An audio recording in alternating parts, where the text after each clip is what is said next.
in my journalistic career, I never ever witnessed such mob action on the street, and particularly not in confined in Dhaka, all across the country.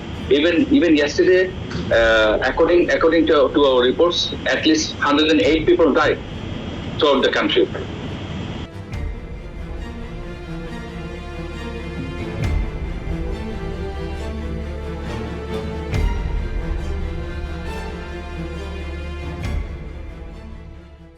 It seems like that Bangladesh has got its second independence. Right? Even Nobel laureate Muhammad Yunus compared the development with 1971. Tell us what this actually means for the country. There is a tendency among us to compare one episode with other, and that is very much judgmental to make a comparison with one incident or one episode of history with another. Because from my perspective, we cannot match or compare the War of Independence with any other movement. For example, there is a strong protest and movement against the Eshad in 1990s. There is a long 9 years movement against the autocracy. You know, we got the independence in 71, and the tragic incident of August 15 and 1975 happened. After that, we term it the history go backwards, and since then, after 75, there is a martial law regime was there, or senior martial law there until the 90s. So in 90s December, people toppled the autocratic regime of Russia. So after that, we call that there is a emergence of democracy from 91 onwards. And when Sheikh Hasina left the country yesterday, but the way she came to power in 2008 is a huge mandate in the election of December 2008. But what happened afterwards into 2014, 2018, and 2024? None of the elections are questionable election. In 14, BNP boycotted the election. In 18, there is a re-election. In 2024 also, BNP boycotted and they are not allowed. So with due respect, I don't feel that the way he depicted the second independence or independence. So my argument is that yes, there is an ample space of decent voice. There is an issue of disparity, lack of employment, absence of exercising their franchise. So altogether, the quota movement mixed up with a lot of issues. So yes, people some argued that at the initial point, I argued people compare with the Bolshevik revolution, these and that. I think the issues here are totally different, and you cannot compare it with other historical happenings here in Bangladesh.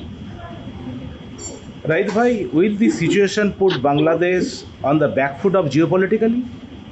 Well, obviously, these days, what happens in our national territory, it must have some sort of geopolitics, whether we accept it or not. For example, even before COVID, we see that the geopolitics evolved surrounding the Bay of Bengal is very much visible, and there's geopolitical issues either with Indo-Pacific strategy or BRI or even the time of pandemic. You know better, two of you, of course, know what happened in the issue of vaccine. When both India and Bangladesh suffered severely, we had a contract with Serum for purchasing a vaccine from India, but we are solely dependent on India. When India were sadly ravaged by the pandemic, then they halt the export of vaccine.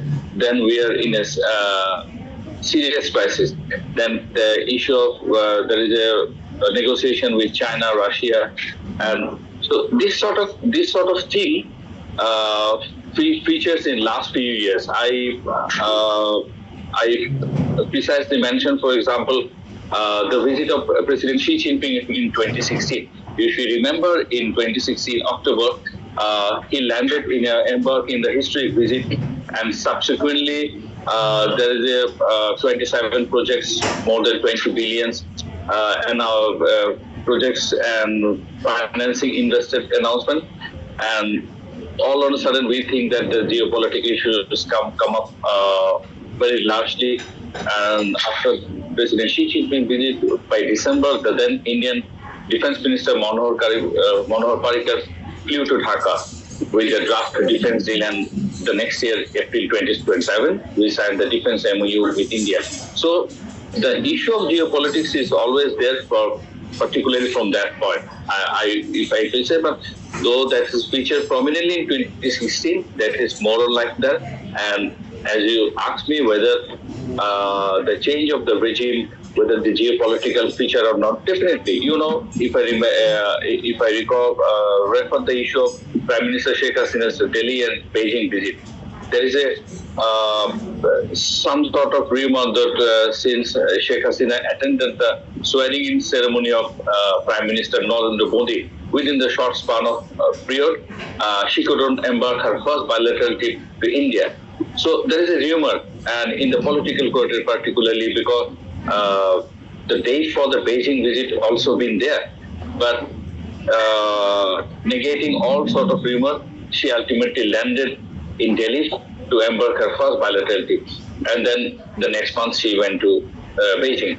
So if you give me some time, I also touch upon one or two issues. For example, the issue of Tista. You know that Tista is one of the common rivers out of 54 rivers between India and Bangladesh. And in 2019 onwards, we surprisingly hear in the news that China is going to invest around $1 billion USD for the Tista mega project, right, though it's a common river. So obviously there is a tension, there is a that is unresolved since September 2011. So since India have issues with China along its certain border areas, so the engagement of China in Tista, Bangladesh signing of Belt and Road, and India's own tussle with China along the border. So all these things come together, and even the pandemic, the then Indian Foreign Secretary Harsh Singla flew to Dhaka in 2020. So since the China is there, India is there, Bangladesh is there, and also the America is there with the Indo-Pacific. So definitely the geopolitics is there. So can you please tell us, because the West was viewing Sheikh Hasina's Bangladesh as a very positive country, and at one point of time we all know that Bangladesh's economy was praised worldwide. It was the fastest growing economy. So from here onwards, what lies ahead for Bangladesh economically? Look, Minati, when we talk about the economic development, stability is a key factor. We have to acknowledge that. Where there is a stability, I mean, politically, security, so economic can do well. There is no doubt about that. Yeah, of course, we do gradually we do better in last few years in our economy. But the problem is that when we are talking about economy, there are the issues of rights and civil and political rights, as well as the standing your institution. So the danger is there when a successive regime continues in power, particularly in South Asian countries. There is a tendency to become behaving or acting like autocrat, what we see in the cases of here. Because when I refer to these flawed election in Bangladesh, it ultimately exposed how we weakening our democratic institution. Because you don't provide sufficient space for decent voice.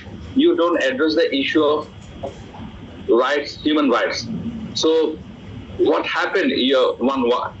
At one side, you are talking about the economic development, but on the other hand, you are weakening your democratic institution. At the end of the day, this institution contribute to sustaining your economy. So if these institutions are weakened day by day, and you politicize and manipulate everything, exploiting those institutions, so your economy could not sustain in the longer term. So As a diplomatic correspondent, what do you think is the future of Bangladesh from here onward? The thing is that we have to come to our reality, and we have to understand the issues I refer to. There is a space for decent voice. The issues of economy, particularly economy, you know well that the the world, including Bangladesh, come up after the COVID-19. Then the Russia-Ukraine war started, but the situation deteriorated after the Middle East situation, and the economic condition is not good in the country. So there is a change in the regime, but my expectation is that the partners, particularly the Western partners, they are very vocal against the civil and political liberty, particularly on the democracy and human rights. So I think that issue might be come up in the coming days, but from my perspective, I feel that the challenge is the coming days for the economic front. So we have to very cautious about how things evolve. One more thing, I just wanted to know that Prime Minister flee from the country. What about the rest of the ministers, the leaders of Awami League? What is the information you have so far? So far, our information is concerned. Most of the ministers and the influential politicians are in the capital. And in the capital last evening, the resident of Home Minister was vandalized, and there are some attacks in the influential politics, both in Dhaka and outside the home districts. But most of them are in Dhaka as of now. If you browse even some of the mainstream newspapers, they produce lists. These are the MPs, these are the these and that. They left the country. For example, my colleague, when he filed a story, what is the reaction within the AL after Sheikh Hasina left the country? His workstation is beside me, and he reached out at least 7 ministers around 5 in the evenings. Then 8 onwards, he couldn't reach those ministers. So you can't, as you don't reach them, you can't say that they left the country because the airport is shut down. So there is no way to move, even move to India by the land border. So still there is a rumor that Minister X is left, or State Minister Y is left, MP is left. There is a huge rumor. Once the present Prime Minister flee from the country, and soon after that we saw that the former Prime Minister Khaleda Zia released from jail. And there is a buzz that Muhammad Yunus would be maybe become a Prime Minister of the country. So what are the news you are gathering, and what is the development in Dhaka right now? There are few names appearing around the capital. There is an announcement that Parliament is going to be dissolved. So it couldn't be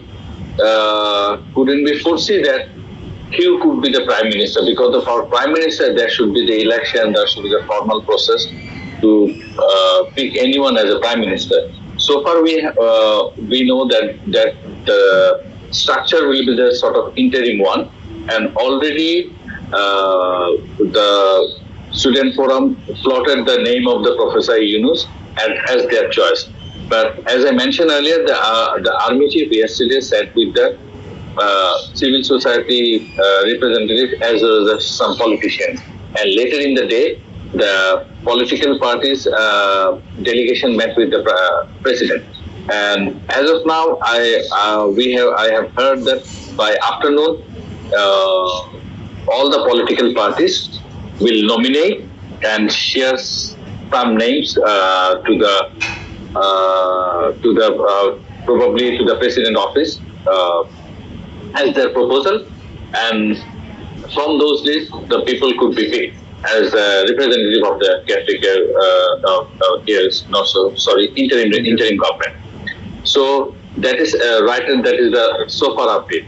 And the issue of the announcement of the release of the Prime Minister, former Prime Minister Khaleda Zia, even when the BNP Secretary General Mirza Fakhrul yesterday met the press after the meeting, and we are even surprised because their meeting was surrounding on the issue of the formation of interim government, no other issue. So obviously, they might raise the issue of release of the all political leaders, particularly the opposition leaders, the student leaders, and that is issue featured in the meeting. And then the meeting decided that they will immediately release Begum Khaleda Zia.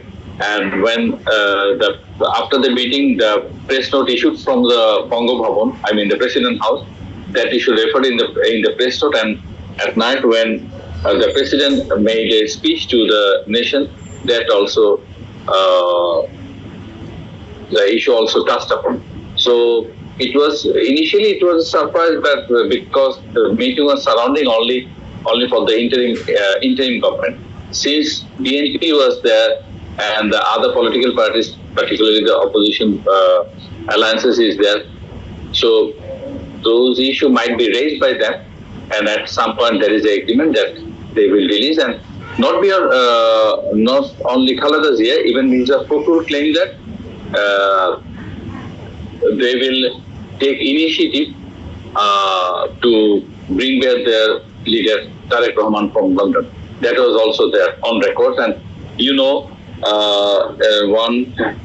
I saw one TV channel. I know the rest of the channel because of the news schedule.